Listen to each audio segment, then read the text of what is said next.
Voici l'histoire exceptionnelle de Dean Braxton, qu'on appelle l'homme miracle, parce qu'il a survécu à un arrêt cardiaque d'une durée d'1h 45 minutes, à l'hôpital en réanimation. Et malgré cette durée incroyable, il est revenu à la vie, d'une part, mais en plus, il est revenu sans aucun dommage cérébraux, et il a guéri de toutes les conditions médicales qui l'avaient amené dans cet état critique. Ce que vous verrez en détail avec dossier médical à l'appui dans cette interview de l'émission de Sid Roth. C'est une interview raccourcie du témoignage de Dean Braxton, puisque vous pouvez imaginer 1h45 lors duquel il était mort. Il a beaucoup de choses à dire sur ce qu'il a vu. Il a vu Jésus et le paradis, et il raconte ça dans un de ses livres, mais aussi dans d'autres vidéos beaucoup plus longues sur Internet qui sont en anglais. Ici, vous avez une traduction en français.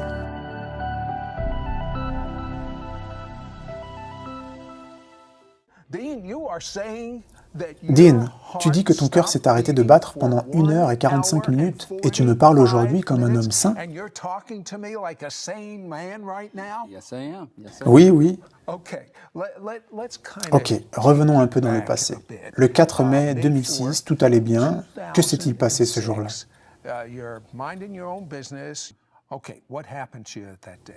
Ce jour-là, je me suis réveillé le matin avec une douleur sur le côté droit. Je savais déjà que c'était des calculs rénaux, car j'en avais déjà eu 4 ans plus tôt. Je suis quand même allé au travail parce que je pensais que ça allait passer, puisque j'avais déjà eu ça avant, sans souci. Mais en fait, je me suis aperçu que cette fois-ci, ça ne passait pas. En fait, ça devenait pire. J'ai décidé de quitter le travail pour rentrer chez moi le temps que ça passe, mais quand je suis arrivé, ça devenait encore pire. Donc j'ai finalement décidé d'aller aux urgences à l'hôpital le plus proche. J'y suis allé, j'ai dit aux gens là-bas que je pensais avoir des calculs rénaux. Ce jour-là, je ne peux pas dire pourquoi, mais il n'y avait personne d'autre aux urgences, et je considère cela en soi comme un miracle. Ils m'ont emmené à l'arrière en me donnant des médicaments et ils ont appelé ma femme. Maintenant, toi, Marilyn, tu as travaillé dans la santé pendant près de 34 ans. Alors tu comprends la situation. Tu arrives à l'hôpital et qu'ont-ils décidé? De pulvériser les calculs rénaux? Oui, prendre une machine pour pulvériser ces calculs. Donc ils font la procédure, les calculs sont pulvérisés, mais après tu apprends qu'il a une infection. Qu'est-ce que ça signifie? Cela signifie qu'en plus des calculs, cette infection est très grave et elle s'est répandue autour des calculs. Et donc il fallait que Dean soit sous différents antibiotiques. Est-ce que tu réalisais à quel point c'était grave? Non, pas du tout. En fait, il a passé 13 jours à l'hôpital et 9 d'entre eux étaient en réanimation.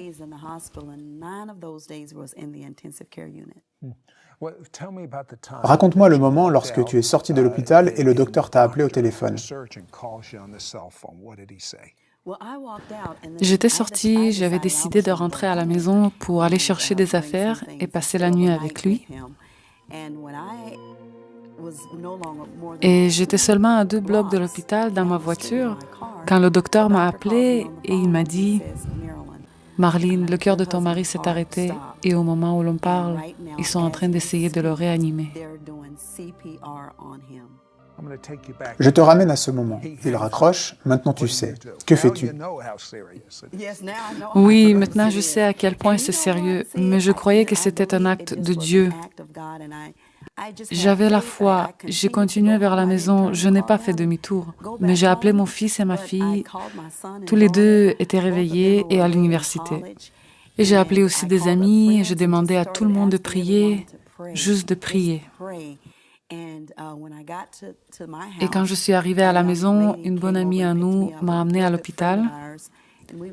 Et je n'ai pas pu voir Dean pendant un bon moment parce qu'il travaillait encore sur lui. Au fait, tu sais ce que sont ces documents? Oh oui, ce sont des copies de son dossier médical. Combien de complications avait-il lorsqu'il est revenu à la vie? Quelque chose comme 29? C'est ce qui est écrit dans mes notes. Et voici la preuve de tout ça. Ce que je veux savoir, c'est ce qui t'est arrivé à toi lorsque tu es mort. On veut tous savoir, que s'est-il passé? Eh bien, Sid, tu sais, parce que j'avais accepté dans ma vie Jésus-Christ comme mon Messie et mon Sauveur, j'étais né de nouveau. Et je suis donc allé où le Père et Jésus sont. Attends, mais comment tu es arrivé là? Tu étais mort, ils essaient de te réanimer. Quel est ton premier souvenir? Mon premier souvenir, j'étais en train de me déplacer le plus rapidement possible vers là où se trouve Jésus. Les gens me demandent parfois, à quelle vitesse allais-tu? Et je les ramène toujours à la Bible. Être absent du corps, c'est être en présence du Père, ou en présence du Christ. Je me déplaçais si vite qu'avant de cligner des yeux, j'y étais. Voilà mon premier souvenir. Aussi, ce qui me dépassait pendant que je me déplaçais étaient les prières pour moi et pour d'autres. Je te dis, si tu as prié ce jour-là, tes prières sont passées à côté de moi à cette vitesse fulgurante. Juste par curiosité, as-tu une plus grande appréciation de la prière désormais? Oh oui. Pouvez-vous imaginer voir les prières des autres passer devant vous à la vitesse de l'éclair? Et il faut vous rappeler à quelle vitesse je me déplaçais moi-même. Comme la Bible dit, en un clin d'œil, j'étais dans la présence du Seigneur. Je le dis souvent, ce n'étaient pas des prières que pour moi, mais j'ai vu les prières provenant de cette planète qui m'étaient destinées, et pour d'autres, me passer devant comme si j'étais immobile.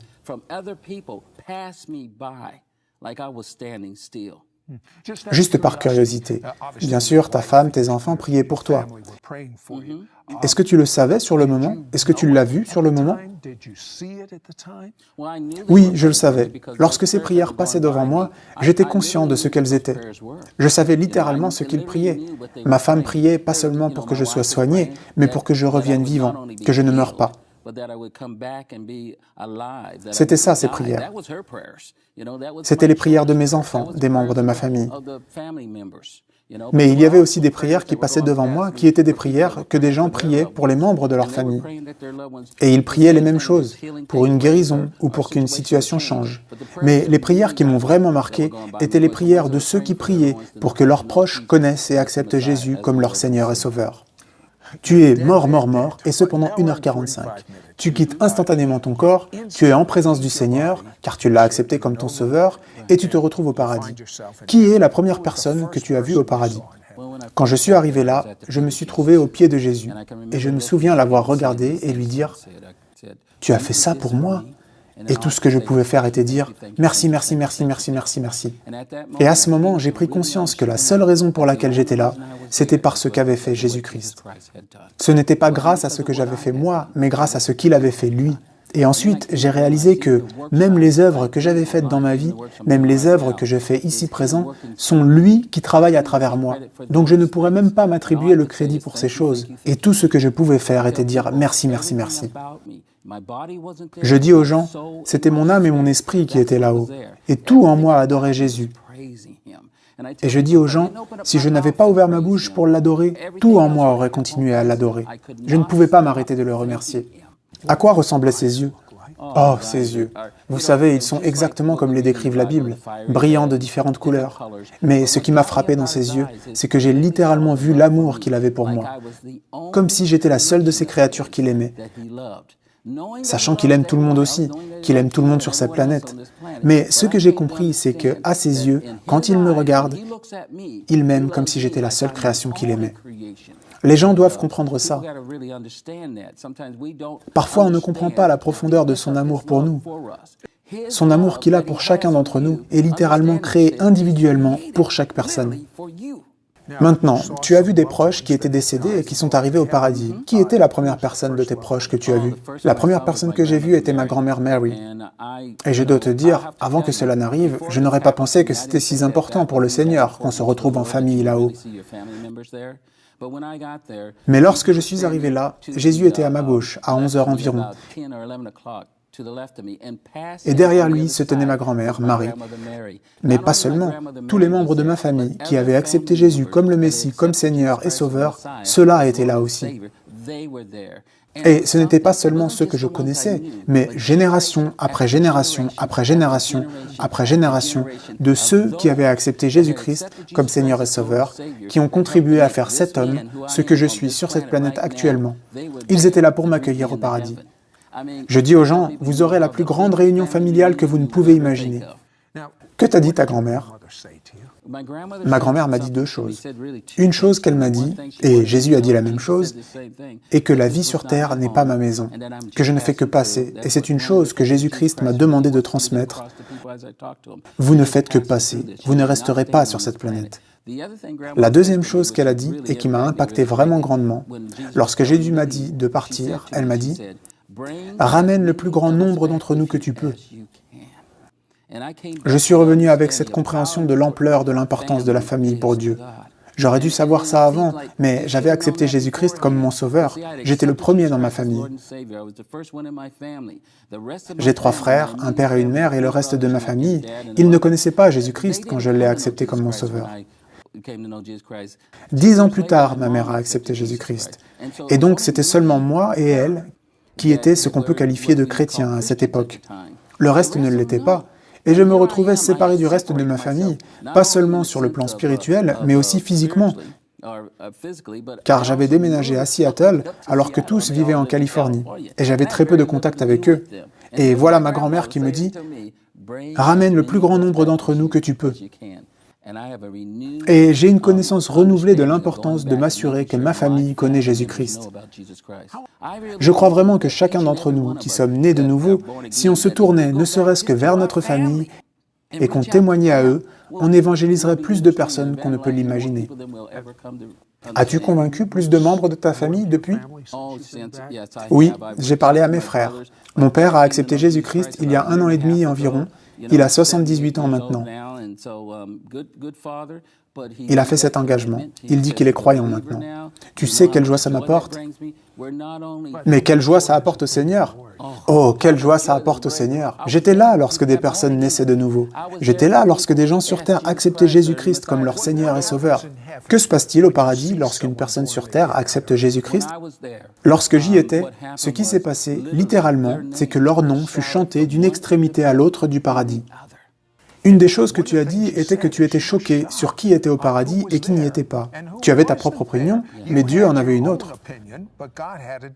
Oui, Dieu avait une autre opinion. Parce que lorsque je suis arrivé là-haut, j'ai regardé et j'ai vu beaucoup de gens que je pensais n'arriveraient pas au paradis. Mais j'ai aussi cherché des gens que je pensais seraient là, mais qui n'y étaient pas. Et je suis arrivé à comprendre que beaucoup de gens que je pensais qui auraient dû être là et qui n'étaient pas là étaient des gens qu'on appellerait des pasteurs, des leaders dans nos églises et ministères. Mais ils n'étaient pas là. Et lorsque je suis revenu, j'ai vraiment réfléchi sur ça. Pourquoi est-ce que ces hommes ou femmes que vous penserez qu'ils seraient au paradis n'y étaient pas? Et là étaient des gens que je pensais n'auraient pas dû être là, et pourtant ils y étaient. J'ai fini par comprendre avec un des membres de ma propre famille, ma tante Barbara. Elle était là. Barbara était une dame dont j'aurais dit, jusqu'à ce jour, si je n'avais pas eu cette expérience, qu'elle ne serait pas au paradis et qu'elle serait en enfer. C'est ce que je t'aurais dit à cause du mode de vie qu'elle avait, que j'avais vu devant moi. Mais les 2 dernières années de sa vie, je n'étais pas auprès d'elle. Donc, je n'ai pas vu les 2 dernières années de sa vie, et donc je me basais sur tout ce que j'avais vu jusqu'alors. Mais tu dis que tu cherchais des hommes de Dieu, des pasteurs, qui n'étaient pas là. Pourquoi est-ce qu'un pasteur qui prêche l'Évangile ne serait pas au paradis? C'est la même chose que j'allais te dire au sujet de Barbara. C'est une question de cœur. C'est vraiment une question de cœur. Dieu connaissait le cœur de ma tante Barbara. Elle doit avoir accepté Jésus-Christ comme son Seigneur et Sauveur, parce que c'est le seul moyen d'entrer au paradis. C'est en l'ayant dans son cœur. Ces hommes ou ces femmes de Dieu qu'on penserait connaissaient Jésus-Christ, il connaît leur cœur. Ils ne peuvent pas le tromper. Il connaît exactement ce à quoi ils pensent. Il sait exactement pourquoi ils prêchent. Il connaît leurs motifs derrière cette carrière. Vois-tu, tout au paradis tourne autour de l'objectif de faire connaître aux gens Jésus-Christ comme Seigneur et Sauveur sur cette planète. Rappelle-toi que je t'ai dit plus tôt qu'il y avait même cette histoire de stratégie. Ah oui, ça me fascine. Parle-moi-en. Il a vu littéralement Jésus en train d'élaborer des stratégies sur comment gagner des âmes. Décris une chose que tu as vue sur la stratégie. Eh bien, il faut comprendre que les incitatifs pour la stratégie proviennent de nos prières sur cette planète. Nous ne comprenons pas ça parfois, mais même Jésus-Christ a dit que nous devons prier pour que plus de travailleurs aillent sur le champ. Mais souvent, on néglige cela. Mais lorsqu'il a dit ça, c'est en fait une réalité, car Dieu va agir à partir de nos prières qui viennent du cœur. Et littéralement, ces prières allaient au Père, il communiquait à Jésus, et Jésus avait autour de lui un nombre de ce que j'appelle des êtres, des êtres que Dieu a créés. Certains avaient atteint le salut, certains étaient des anges. Mais ils étaient tous autour, et Jésus communiquait avec eux sur les plans qu'il avait concernant comment amener une personne sur cette planète à changer dans une direction qui l'amènera à l'accepter comme Seigneur et Sauveur. Je me rappelle qu'il le regardait, et lorsqu'il lui parlait, il ne le quittait pas des yeux. Littéralement, s'inclinait devant lui, reculait et allait accomplir leur mission. Ce que Jésus regardait était cette planète. Il regardait ici-bas pour voir qui allait accomplir sa part de l'œuvre de la stratégie de rédemption sur cette planète. Le plus près de ce que je peux donner comme exemple serait lorsque Jésus a dit à Saül d'aller attendre et qu'il a dit à Ananias d'aller parler à Saül. Tu te rappelles ce qu'Ananias a dit au début ? Sais-tu qui est ce Saül qui persécute les chrétiens ? Beaucoup de personnes sur cette planète, lorsque le Seigneur leur dit de faire quelque chose, elles reculent ou le rejettent. Du coup, il dit « Ok, je ne peux pas compter sur elle, je vais trouver quelqu'un d'autre. » Et c'est ça la stratégie dont on parle. Dis-moi quelque chose que tu as vu sur la stratégie qu'il utilise pour une région particulière du monde. Une des parties d'où provenaient beaucoup de prières était le Moyen-Orient. Est-ce que c'est pour ça qu'autant de musulmans ont des rêves ou des visions de Jésus ? Oui, oui, tout à fait. Ça fait partie de la stratégie ? Oui, ça fait partie de la stratégie. Il se tourne vers cette partie du monde en réponse aux prières qui arrivent de là. Et j'ai vu le groupe de ces êtres, il y avait parmi eux Pierre et Jacques,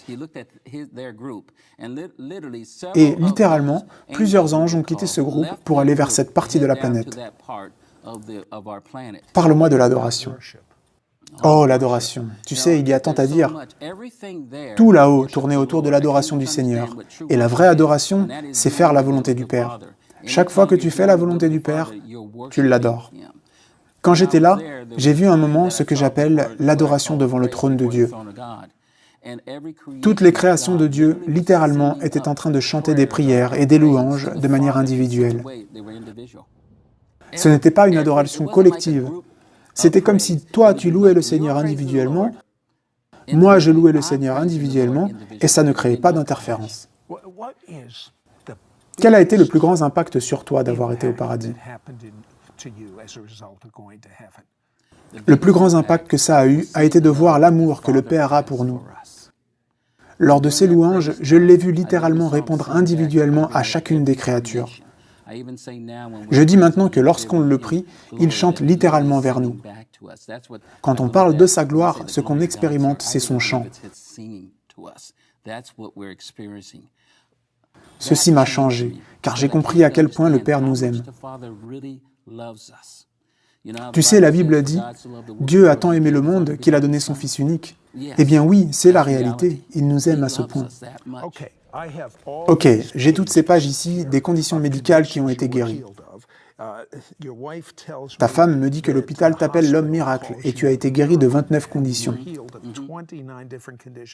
Quand tu es revenu, qui était la première personne que tu as vue et quelle a été sa réaction ? La première personne que j'ai vue était un ami à moi qui travaillait à l'hôpital. Il s'occupait des équipements médicaux auxquels j'étais branché. Son nom est Anthony Jordan. Je l'ai regardé et je lui ai dit « Tu sais que j'ai vu Jésus. Tu n'as pas besoin d'espérer ou de penser que j'ai vu Jésus. Tu sais que j'ai vu Jésus. » Et c'est un grand gaillard, mais les larmes coulaient de ses yeux. Je lui ai dit « Va raconter ça à ton église, car c'était un pasteur. » Je lui ai dit « Va le dire à ta femme Monique. Nous n'avons pas à espérer, Jésus est réel. »